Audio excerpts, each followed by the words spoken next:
Assalamualaikum warahmatullahi wabarakatuh. Jumpa kembali dengan saya di seri pembelajaran fisika. Pada kesempatan kali ini kita akan membahas tentang aplikasi hukum Newton yang bekerja pada sistem benda pada bidang datar dan bidang miring. Nanti akan kita fokuskan pada hukum ke-1 dan hukum kedua Newton. Di sini sudah saya tampilkan sketsa benda pada bidang datar, kemudian ini benda pada bidang miring. Kita bahas dulu yang pertama, yaitu benda pada bidang datar. Ketika ada sebuah benda yang terletak pada bidang mendatar semacam ini, maka secara logika benda ini akan diam. Nah, ketika kita tahu bahwa benda ini akan diam, berarti dalam pembahasannya kita gunakan pendekatan hukum ke-1 Newton, yaitu sigma F sama dengan 0. Jangan lupa sebelum kita menghitung dan lain sebagainya, langkah awal dalam menyelesaikan soal-soal yang berhubungan dengan hukum Newton adalah kita gambarkan semua total gaya yang bekerja pada sistem benda. Kalau untuk gambar semacam ini, yang pertama kita gambarkan adalah gaya berat, yaitu gaya yang bekerja benda terhadap bumi. Kita gambarkan, ya, kita gambarkan tegak lurus ke bawah. Ini adalah W, gaya berat. Kemudian oleh bidang, dia akan dilawan dengan gaya N. Gaya N ini adalah maksudnya gaya normal. Apa itu gaya normal? Yaitu gaya yang arahnya tegak lurus terhadap bidang permukaan. Bidang permukaannya adalah bidang datar ini. Jadi, kita lihat di sini ada dua gaya, yaitu gaya W dan gaya N. Arahnya saling berlawanan, sehingga nanti yang satu kita berikan tanda positif, yang satu negatif. Mana yang positif dan mana yang negatif bebas, ya, bebas. Kita mau membuat yang W atau yang N bebas. Saya tulis hukum ke-1-nya, sigma F sama dengan 0. Dan misalkan yang N kita buat yang positif, berarti N min W sama dengan 0, sehingga N sama dengan W, dimana kita tahu W, gaya berat, adalah hasil dari perkalian massa benda dengan percepatan gravitasi bumi. Nah, jadi untuk sistem benda yang pada bidang mendatar, maka penjelasannya adalah semacam ini, cukup simpel, ya. Bagaimana jika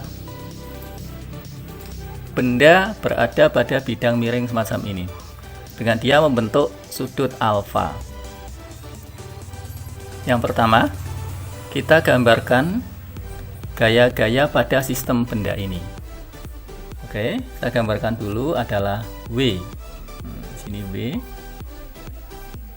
W selalu tegak lurus ke bawah, ya. Kemudian di sini kita buat bantu koordinat. Nah, pusatnya di titik sini. Kita buat bantu koordinat Cartesius x, y. Nah, ini adalah sumbu x dan ini adalah sumbu y. Kalau di sini alfa, maka di sini nilainya sama juga alfa. Sehingga ini kalau kita buat proyeksi terhadap sumbu X dan sumbu Y, nah ada lagi bentuk satu gaya ini dan yang ini, nah akan bentuk lagi gaya yang lain. Ini W, berarti yang ini adalah nilainya W cos alfa, ya. Berarti yang ini adalah W cos alfa. Saya tulis W cos alfa. Sedangkan yang ini adalah W sin alfa. Kemudian, sebab benda ini berada pada permukaan, maka dia akan dilawan dengan gaya N. Ini adalah gaya N. Ya. Nah, sampai di sini. Oke ya. Berikutnya kita lihat sistem benda ini cenderung akan bergerak. Berarti secara logika maka gerakannya adalah ke kanan bawah. Jadi ke sini. Ini adalah arah A-nya. Ya. Arah A ini kita gunakan sebagai patokan untuk menentukan mana mana gaya yang bernilai positif dan mana gaya yang bernilai negatif. Di sini nanti kita bisa menguraikannya pada sumbu X dan sumbu Y. Kita lihat dulu misalkan pada sumbu X, berarti sumbu X adalah ini. Pada sumbu X benda akan bergerak. Ya, ini kan? Nah, dia benda akan bergerak ke kanan bawah. Sedangkan pada sumbu Y, benda akan diam. Sebab dia tidak ke atas apalagi ke bawah. Jadi nanti pada sumbu X kita gunakan pendekatan hukum ke 2 Newton, sedangkan pada sumbu Y kita gunakan pendekatan hukum ke 1 Newton. Ya. Oke, untuk lebih jelasnya misalkan diketahui massa benda. Misalkan massa benda adalah 6 kg. Kemudian sudut alfa ini adalah misalkan saja 37 derajat, ya. Kalau G-nya kita masukkan nanti 10. Sehingga nanti cos alfa dan sin alfa bisa kita ketahui. Kalau alfanya 37, berarti cos alfanya atau cos 37 adalah kita kasih pembulatan 0,8. Sedangkan sin alfanya adalah nanti 0,6. Oke, kita mulai pembahasan pada sumbu X. Ya, pada sumbu X. Pada sumbu X, benda akan bergerak. Berarti kita gunakan pendekatan hukum kedua. Sigma F sama dengan M kali A. Ya, kita lihat di sini. Sepanjang sumbu X ada berapa gaya yang bekerja di sini? Kita lihat. Saat ini kita masih menganggap bidang licin. Kalau licin berarti dianggap tidak ada gaya gesek. Ya, maka nanti pada sumbu X hanya ada satu gaya, yaitu W sin alfa. Sehingga nanti untuk sumbu X, sigma F-nya adalah W sin alfa. Ini searah dengan A, berarti ini kita kasih tanda positif. Berarti W sin alfa sama dengan M kali A. Maka jika kita akan menentukan berapakah A-nya, percepatannya, maka A sama dengan W sin alfa dibagi M. Ya. Sama dengan W adalah M kali G. Saya tulis M kali G kali sin alfa dibagi M. Sini M-nya bisa saling membagi sehingga A sama dengan G sin alfa. Nah, kita masukkan G-nya adalah 10, sin alfanya tadi adalah 0,6, sehingga didapatkan hasil 6 meter per sekon kuadrat. Maka percepatan benda ini adalah 6 meter per sekon kuadrat. Nah, ini adalah pembahasan pada sumbu X. Lalu bagaimana dengan sumbu Y? Oke, saya lanjutkan sini ya, sumbu Y. Sumbu Y. Pada sumbu Y, nah di sini ada berapa gaya bekerja? Kalau kita lihat ada 2, yaitu N dan W cos alfa. Ini N adalah ke atas, sedangkan W cos alfa adalah ke bawah. Arahnya berlawanan, sehingga nanti tandanya juga akan berlawanan. Pada sumbu Y, benda akan diam. Ini akan diam terhadap sumbu Y, sehingga kita gunakan pendekatan hukum ke 1. Ya, maka saya tulis sigma F sama dengan 0. Misalkan saya ambil N sebagai yang positif, berarti adalah N min W cos alpha sama dengan 0. Maka N sama dengan W cos alpha. Masukkan W nya adalah M kali G kali cos alpha. M nya adalah 6, G nya adalah 10, berarti 6 kali 10 60 kali cos alpha adalah 0,8. Dapatkan hasil 48 Newton. Ya, jadi gaya normal yang bekerja pada sistem benda itu adalah 48 Newton. Itu untuk kondisi permukaan yang licin. Ya, jadi ini adalah untuk kondisi permukaan benda yang licin. Bagaimana jika nanti ada kasus permukaan bendanya kasar? Maaf, permukaan bidangnya kasar. Nah, sangat mungkin. Jika permukaan bidang ini kasar, maka nanti kita masukkan komponen gaya gesek.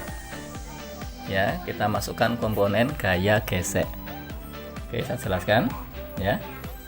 Jadi misalkan ini kasar, maka nanti di sini kita gambarkan gaya gesek. Kemana arah gaya gesek?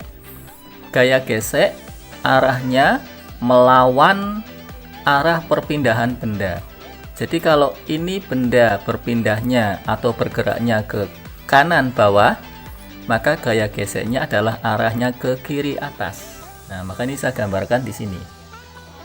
Ya, saya gambarkan di sini. Nah, ini adalah gaya gesek. Nah, jadi kalau misalkan bidang ini kasar, maka muncul gaya gesek.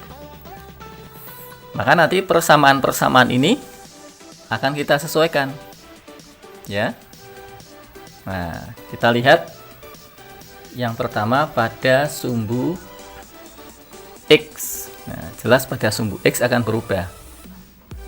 Ya, sebab tadi pada sumbu X ketika licin hanya ada W sin theta. Nah, sekarang ketika bidangnya kasar ada F. Nah, bagaimana? Oke. Saya tuliskan jika bidang permukaan kasar ya, maka pada sumbu X, nah ini perhatikan baik-baik, pada sumbu X ada dua gaya yang bekerja, yaitu W sin alpha dan F gaya gesek. Sehingga kita masukkan sigma F sama dengan M kali A. Mana yang positif? Nah, kita ambil yang searah dengan A, percepatan, berarti yang W sin alpha. Jadi sigma F-nya saya masukkan W sin alpha min F, min gaya gesek, sama dengan M kali A. Ya. Jadi nanti hanya ada tambahan ini. Kalau diperhatikan ketika licin hanya W sin alpha. Ketika permukaannya kasar maka menjadi W sin alpha min F. Ini gaya gesek. Di mana gaya gesek itu adalah didapatkan dari mana? Dari mu kali N. Mu adalah koefisien gesek, sedangkan N adalah gaya normal. Ya.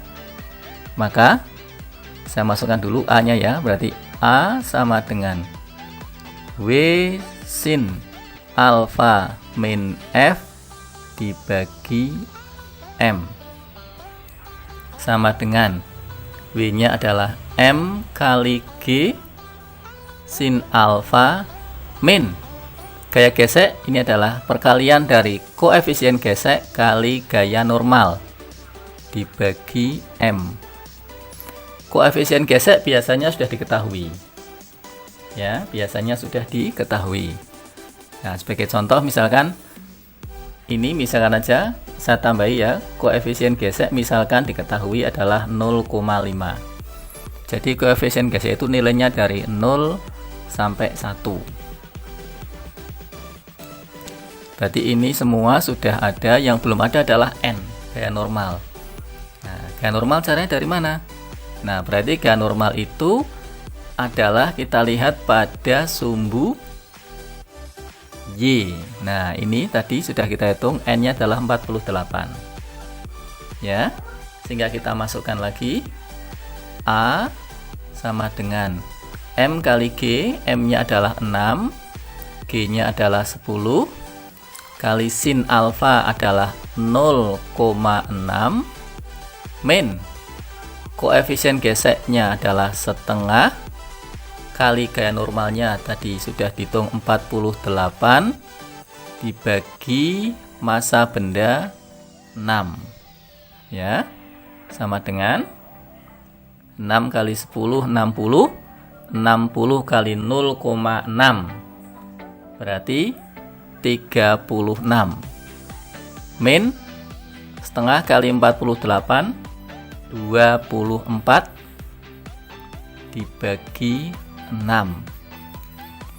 sama dengan ini 12 dibagi 6, hasilnya adalah 2 meter per sekon kuadrat. Nah, jadi kita bisa lihat perbandingannya ya. Tadi pada saat kondisi permukaan licin, percepatan benda adalah 6. Sedangkan jika kondisi permukaannya kasar, ada gaya gesek, percepatan benda menjadi 2. Berarti ini menjadi lebih lambat kan? Ya, masuk akal. Sebab di sini ada gaya gesek yang melawannya. Nanti semakin besar gaya geseknya, tentunya akan semakin memperkecil percepatannya. Ya, jadi semakin kasar permukaan benda, maka nanti perpindahan benda akan semakin melambat. Ya. Oke.